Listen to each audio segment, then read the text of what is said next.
Education, a fundamental of society. The United States prides itself on access to education on many levels. One would think the world's leading country would have the highest test scores and graduation rates. Well, we don't. According to BBC, we don't even rank in the top 20 in math and science scores. Why is that? Why aren't we the leading students of the world as we so hope to be? We will take a look at that and more on The World Tonight.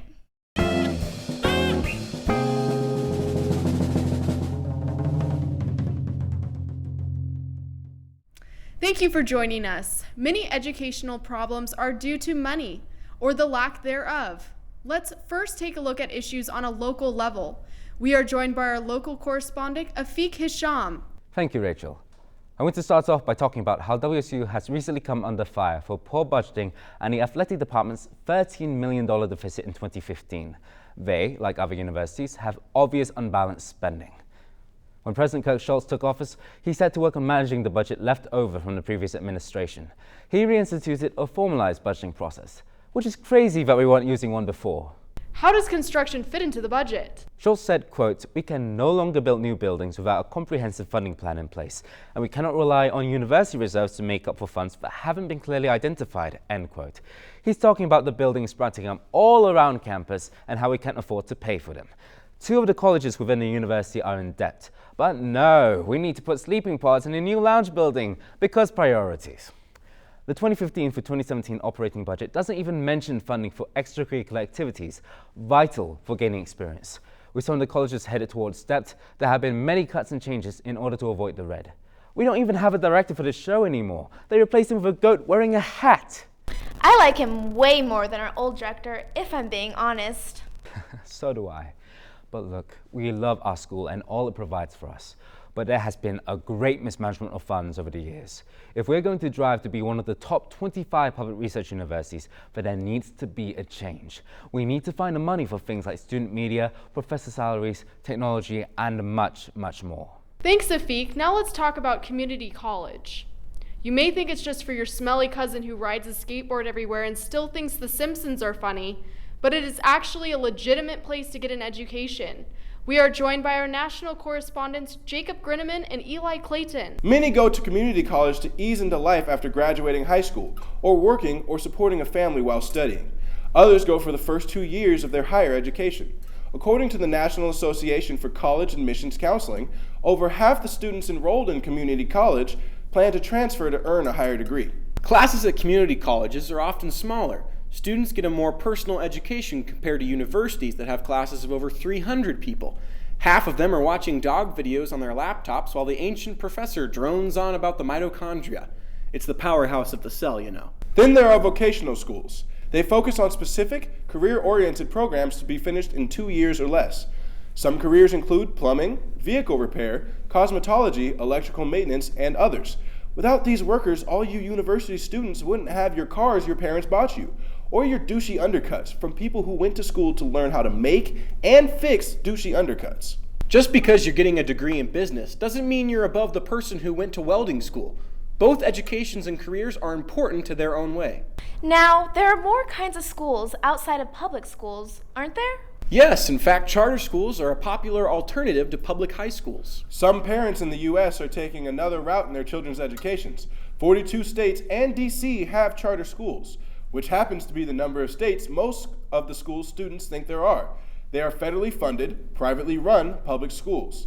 Kind of like the Avengers, but with less mediocre comebacks and explosions. The first charter school opened in Minnesota in 1991. Since then, they have grown exponentially. According to the National Conference of State Legislatures, there were nearly 6,000 charter schools nationwide in the 2012-2013 school year. Charters have developed a controversial image for their academic underperformance and siphoning of public schools' funding, which begs the question, why are the charters taking funding? Simply put, because the chickens are crossing the road. When a child is taken out of public school and placed into a nearby charter school, the funding that was going to the student at the public school follows the student to the charter. Thus, the public schools, which are often already suffering, lose even more finances. Now, charters are not all bad. Only a few have been shut down or restaffed for fraud, and only one has gone out of business for also being a nightclub. Truly, only a handful have been shut down in the middle of the school year without warning. It really isn't that bad. In all seriousness, charter schools have been shown to work, in spite of many issues. According to 16 National Alliance for Public Charter Schools studies, 15 of them found charter schools outperform their traditional public school counterparts. One Stanford University study found charter schools do a better job of teaching low-income students, minority students, and students who are still learning English than traditional schools. Nevertheless, it's clear that an education system that allows any schmuck to open their own school and pass out knowledge may need some more regulations to be truly successful. Thanks, Jacob. And when it comes to regulations regarding education, like most things, it's the government doing the enforcing. Whether we like it or not, politicians' choices literally govern our lives. That's not to say it's necessarily a bad thing. Democracy is a key function of many countries around the world. Still, for better or for worse, the decisions made often have a huge impact on institutions. Those in education are no exception. From curriculum to budget, politicians influence educational facilities. Bills such as the No Child Left Behind Act come to mind. The bill emphasized academic achievement through standardized testing, among other things. However, politicians can overstep their boundaries, something that was recently apparent in Canada of all places, the hunky-dory land of maple syrup, moose, and hockey. On October 17th, British Columbia's education minister, Mike Bernier, fired all 9 democratically elected Vancouver School Board trustees.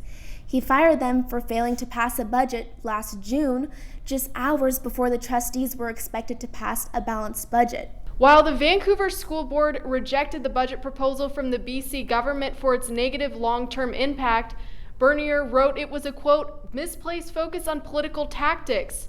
Right. So Bernier accuses the school board of political misconduct, then he uses his political authority to fire the entire board? Makes sense, but hey, that's none of my business. In their place, the BC Education Ministry appointed one of its own employees, Diane Turner, as an official trustee to replace the board for 1 year. Some of the locals are understandably concerned about the appointment. They argue it gives the ministry more power in shaping local education, potentially allowing them to tailor it to their own agendas. It's like a real-life version of Harry Potter and the Order of the Phoenix, with all the education politics but none of the wizarding charm. All in all, this incident is an example of those placed in positions of authority overruling democracy. This is all the more reason why people in the U.S. must inform themselves of the candidates running in state and federal elections. Now, over to our Common Core expert, Chris Ryder. Chris? Thanks, Majestic. The Common Core State Standards Initiative, commonly called Common Core, is an educational initiative that details what K-12 students should know in English language arts, literacy, and math at the end of each grade. The whole point of Common Core is to ensure that students are ready for higher education or the workforce after high school. It was developed by the state education chiefs and governors of 48 states. They released standards for English language arts and math in 2010, and today 42 states and the District of Columbia are members of the Standards Initiative. Minnesota only uses the English language arts standard, and 7 states don't use any Common Core standards at all. Why haven't some states adopted Common Core if it's so widely accepted? Well, let's look at the states who haven't adopted it first. Oklahoma, Texas, Virginia, Alaska, Nebraska, Indiana, and South Carolina haven't adopted the initiative on a statewide level. If I had to pick 7 states that don't want to read and I couldn't include West Virginia, Mississippi, and Arkansas, it would be those exact 7 states. As for West Virginia, Mississippi, and Arkansas, sorry. But getting back to Common Core's potential problems, without delving into the specifics, it's not that hard to see why there are some possible issues. According to the National Center for Education Statistics, there are over 50 million K-12 students in public schools in the U.S., and these 50 million students live in 50 entirely different states with entirely different cultures, workforces, and schools.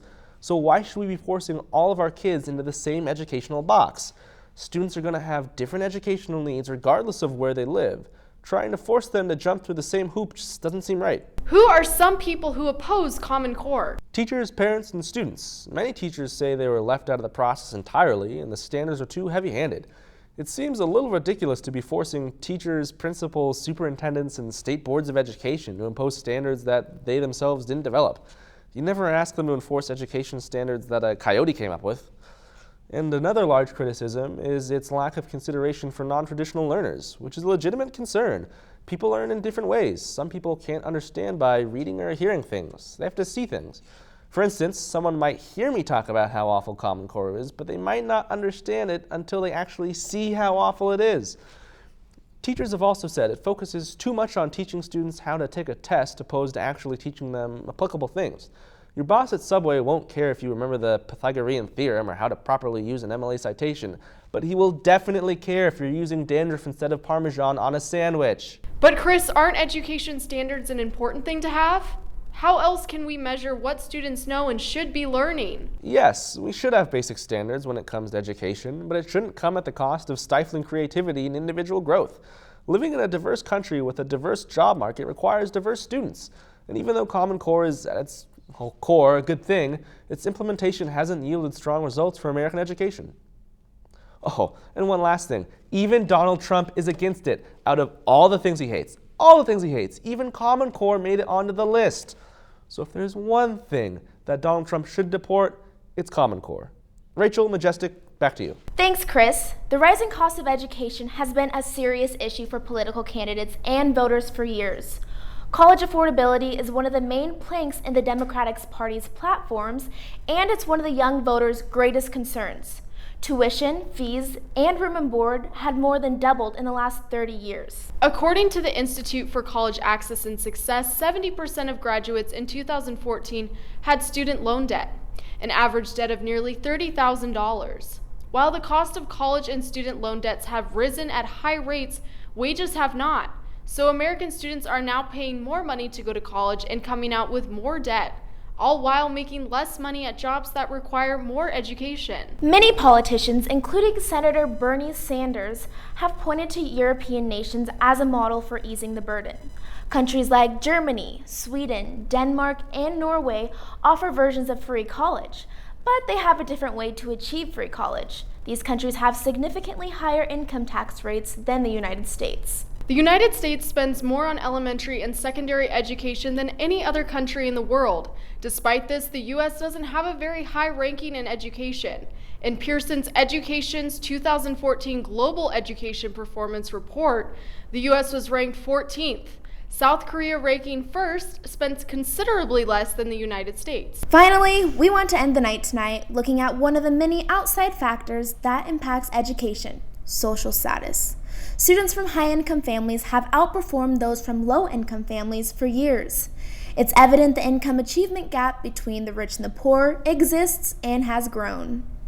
The American family has changed drastically in the past 4 decades. Children raised in high-income families are increasingly likely to be raised by 2 parents, both with college degrees. On the opposite side of the spectrum, low-income children are more likely than ever to be raised by a single mother with a low level of education.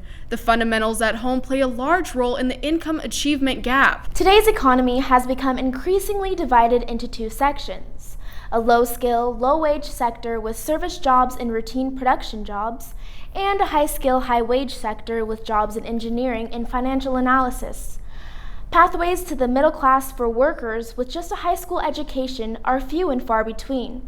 As a result, educational success has become increasingly essential to economic success. In 2020, 2/3 of jobs will require some college background. This is worrisome because far fewer students who grow up in poor households go to college. Students from households that earned less than $35,000 represented just 10% of all the degrees awarded. It's important to note socioeconomics play a vital role. If we want to address the issues within the American education system, we also need to address all the other factors that have an impact as well. This is what education looks like both domestically and abroad, and these are the problems facing education. This is The World Tonight.